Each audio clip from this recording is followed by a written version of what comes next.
Hey traders, you can see that tension was able to get to and through zero, ending our bearish trending mindset and putting us into a ranging mindset.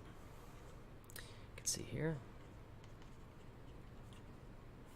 On a ranging mindset, all you do is look at where the tension is, and the expectation that you build is for it to release and attempt to build up tension on the other side. So you'd want to see this come down, build up down here, and then release and back and forth until a trend can establish itself. So let's take a look at the momentum numbers really quickly. Today was very difficult.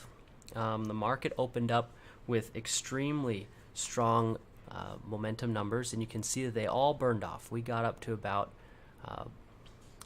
plus 190 is the highest I remember seeing, and that burned all the way off down to zero.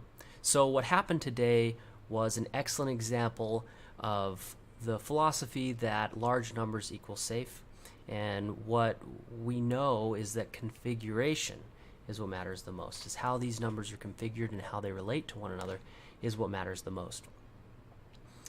We were able to see some bearish trending behaviors throughout the day, and those behaviors were what kept the market off.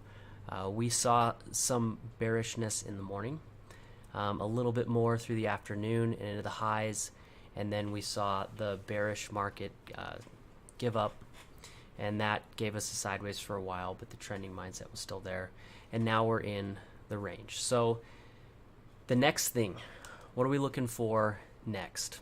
We want to see the next time the New York Stock Exchange opens, we have advanced decline.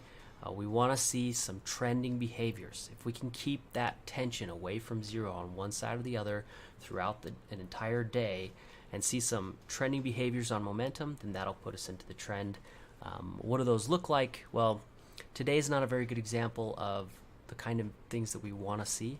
The day before is pretty good, where we have some tests here and the market sells it off. That would be bearish. Or we have tests of decay into the low and the market buys it up, and you look for these in succession, a couple of them, and that gives you the biggest, fastest tip for when the next trend is going to set up, and that gives you the best advantage in the market. Shoot me a message if you have any questions or want to talk trading, and as always, good luck trading.